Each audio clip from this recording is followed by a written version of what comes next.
Next, we will discuss about another derivative called futures. Future is a derivative that comes under the category of non-contingent claim. It is very much similar to the forward contracts. See, forward contracts are traded over the counter, whereas the futures are traded on exchanges. Both forward and future are contracts between two parties, say party A and party B, who fix a contract between each other on trading a underlying asset on a future date.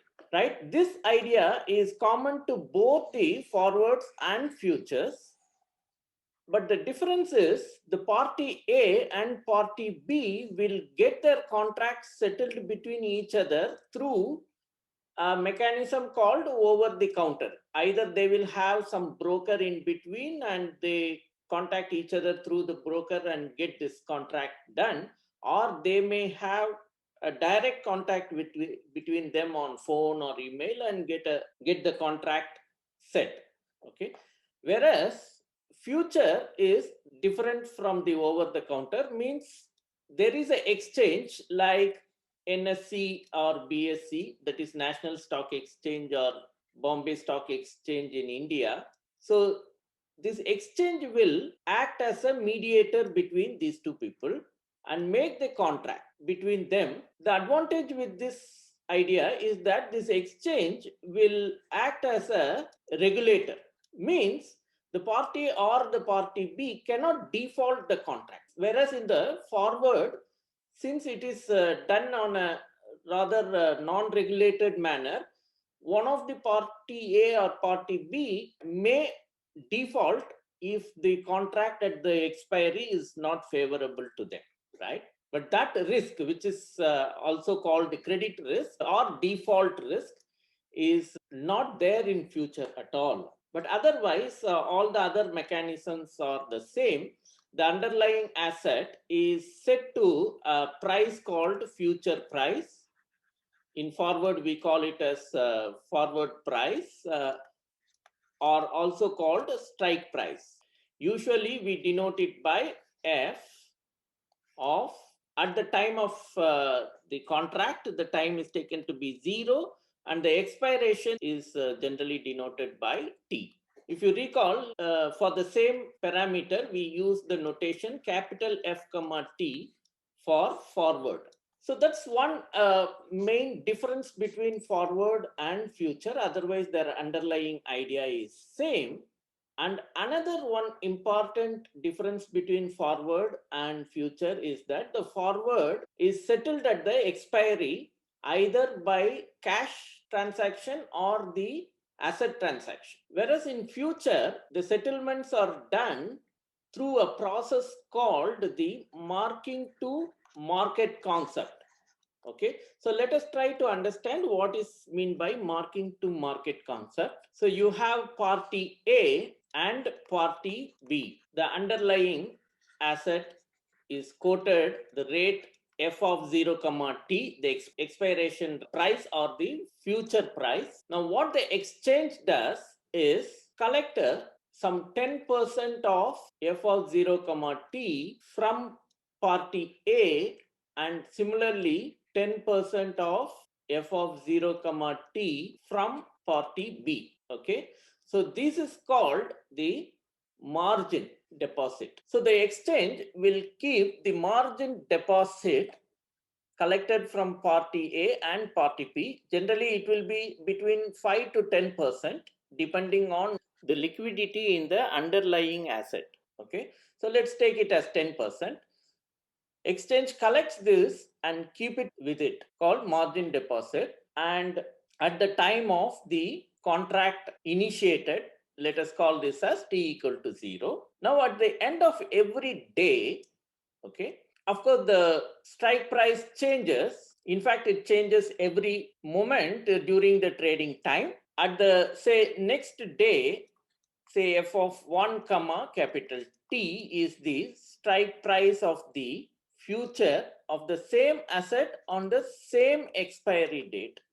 Okay, then what the exchange does is it takes the money F of 1 comma capital T, that is the closing price of the future contract, same future contract on the next day. Okay, it takes that price minus the price at which these two parties went for the contract. Okay, that is 0 comma T. This money will be given to party A. Suppose the party A is the long side of the contract and party B is the short side of the contract. Then this happens, and the same minus of that, that is f of 0 comma t minus f of 1 comma t is put into this account of the party B, margin deposit account. Okay, this is on day 1. Okay, on day 0 they both went for the contract, say at the market closing time.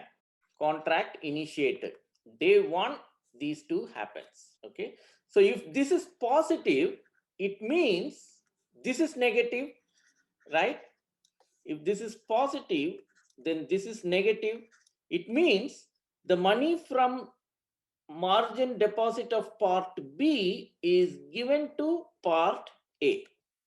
Okay, if this is negative, then this is positive. It means that money from margin deposit of part A is taken and put in the margin deposit of party B. So this is how they do on the day 1.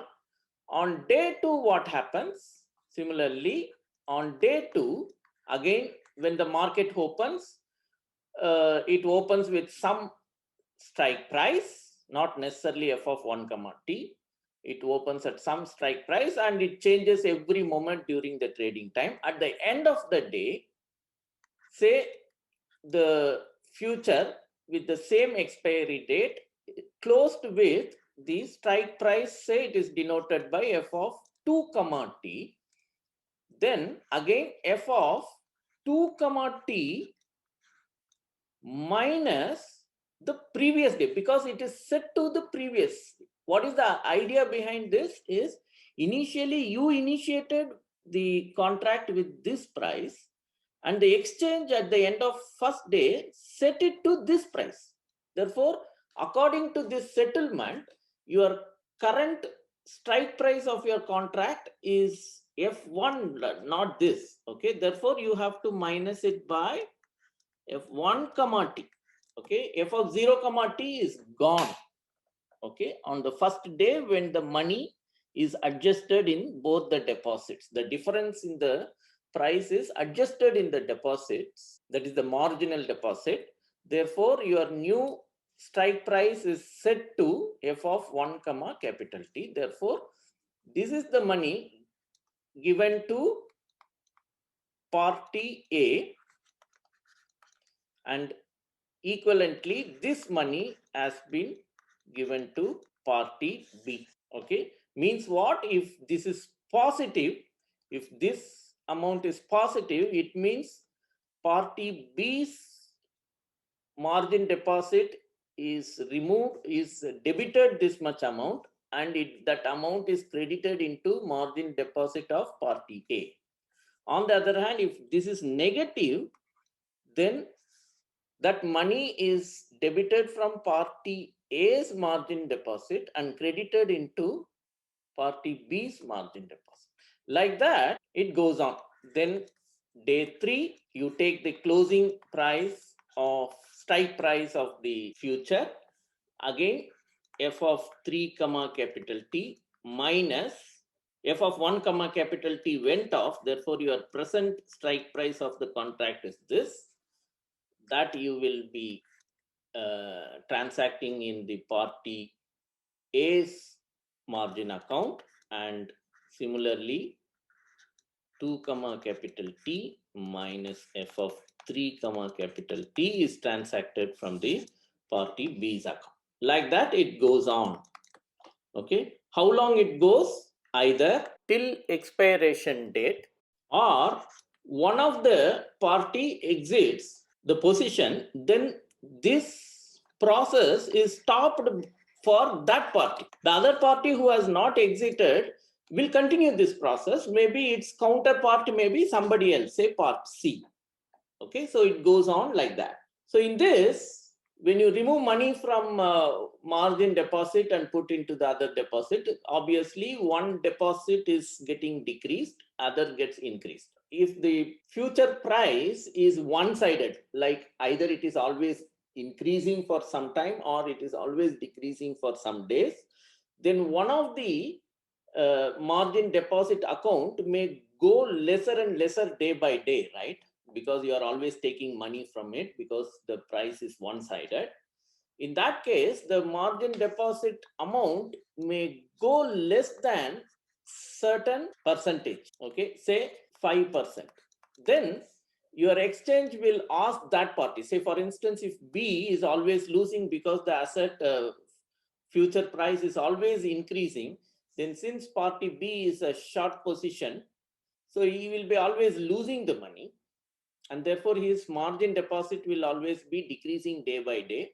And if his margin deposit initially, which is 5%, 10%, has reduced to 5% and below, then exchange will contact party B and ask him to put some money to make it again to 10%. Okay, if he does, then this process will continue. If he denies to do that, then also exchange closes that person's position and settle the remaining deposit money to that person. So this is also one reason, one way that the process gets disturbed or closed. Okay, so this process is called the marking to market process. Okay, future is always get settled every day. Okay, then and there they will get settled, and in order to avoid the default of any one of these members, the exchange takes money from them, some amount of money from them, and keeps with it, and then make these transactions. Okay, that keeping the money with exchange is what is called deposit, and generally this deposit doesn't earn any interest. Okay, it means exchange will not give interest on this deposit money, that is marginal deposit money. Okay, so let us illustrate this with an example. Let the party A and B went for a future contract on a share sale. So the quantity of the share is 600 and the strike price is say 1269.2, for instance. The day of issue is 1st of Feb and the expiration is 25th of Feb. Okay, since the quantity is 600 and the price strike price is 1269.2, the exchange will take a deposit of say 10% of 1269.2 into 600, and that will happen to be, I think, 76,152. So party A will pay a deposit to the exchange and party B will pay the deposit to the exchange. Okay, with this, the contract starts on 1st of February, say at the market closing time, say on the 2nd Feb, f of say 1 comma t. Okay, because it starts on first, so 0 corresponds to 1, 2 corresponds to 1, therefore it is f of 1 comma t, and say the price is 1278.85. That is on the 2nd February, the future price of the same asset closed at this price. Okay, then there is a difference because initially you had 1269.2, now the next day it was 1278. Therefore 5790 is the difference plus for 600 shares. Okay, it is so you have to multiply with 600, and that is given to party A. Okay, and equivalently, that amount is removed from party B's account. Okay, that is, this is minus 5790. Okay, so you take that much money from here and put it into this account. Okay, on the 2nd of February. Exchange will do that, and say on 3rd February, again it opens at some price and then it keeps on trading every moment during the day. And at the end of the day, say the strike price denoted by f of 2 comma t is say 1287.4. Okay, then you have to subtract from f of 2 comma t minus f of 1 comma t. Don't subtract it from f of 0 comma t. That's wrong. Okay, because by doing this transaction you have set your current future price to f of 1 comma t. F of 0 comma t is gone from the scene. Okay, so if you make the difference between these two into 100 into 600, okay, that will amount to again plus 5130. It means this much money is credited to party A and the equivalent money is debited from party B's margin account. Okay, so it means margin B, it means party B is losing money in this future trade. Then on 4th Feb, the price, that is at the end of the day, the price of one share in future. Okay, generally the spot price and future price will be entirely different. Okay, they will have some relation, we will see that later, but they are different. Okay, what I'm quoting here is future price. On the 4th, it is say 1281.55. Okay, so it means, you see, it has reduced. Here it is increased. Here also it is increased when compared to f of 0 comma t, but here it decreased. Okay, therefore on that day the margin deposit of party A will lose some money, that is 3510, and margin deposit of party B will gain some money. Who will give that money? From party A's margin deposit account, it is taken and put in margin deposit of party B's account. Okay, so on this day margin B got some money. Then 5th February, say the closing price, strike price of the asset is 1277.5. Then again party A lost and the same amount party B gained. Okay, 6 and 7 are holidays, so you have 8th February, Saturday, Sunday holiday, therefore market was not open. Then 8th February you had again trade. At the end of 8th February, the price jumped to, okay, and that gave another jackpot for party A, and that has ruined party B. Okay, like that it went on. Okay, so this is the real-time data I have taken from the NSE site for Infosys. You can see that. Okay, if you would have entered this trade on 1st Feb, okay, that's a future trade.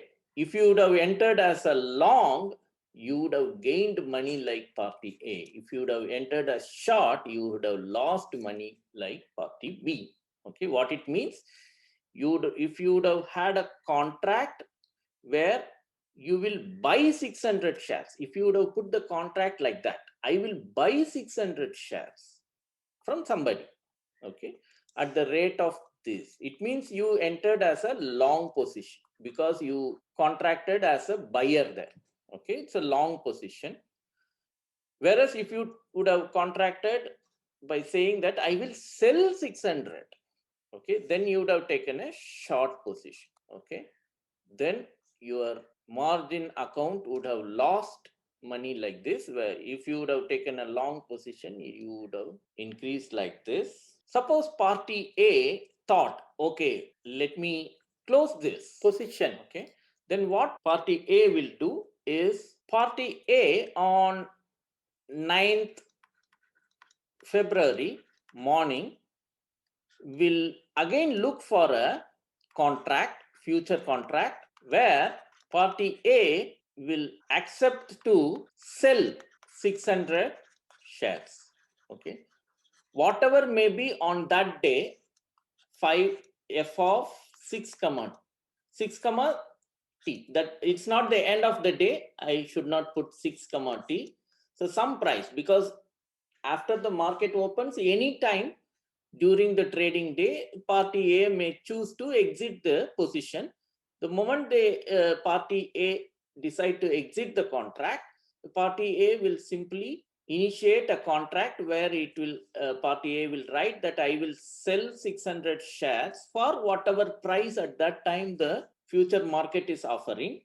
Okay, say it may be 1311 rupees, say for instance. Then that money will be taken as f of 6 comma t, and that will be subtracted or from this price, and that change, whether it is positive or negative, will be given to the margin deposit, and that total money will be given to the party A, and party A completely comes out of the future trade. Okay. Whereas party B, if the party B chooses not to exit, then this process will continue with the 9th day, 9 February, 10 February, and it will go on. Similarly, if party B wants to close the position, what party B will do is party B will again on 9th or any day that party B wants to close the position, party B will issue a future contract or look for a future contract where the party B will buy 600 shares for whatever at that time the future market offers. Then the difference between the previous day and the price at which party B traded the opposite trade, that difference will be put in its margin account, and that will be given back to party B, and party B will go back to its house with that money. Okay, so this is how the contract will be closed before maturity. Of course, if they don't disturb this process will continue till the maturity date. And on the maturity date, anyway, if you see on the maturity date, your future price will become the spot price. Okay. And if the contract is not closed till maturity, then at the maturity time, the contract is automatically closed by the exchange and settled either physically or by cash. I think in India it is settled physically. This is a bit complicated process which we will not discuss here, but our main interest is about the marking to market process, which I hope it is clear now.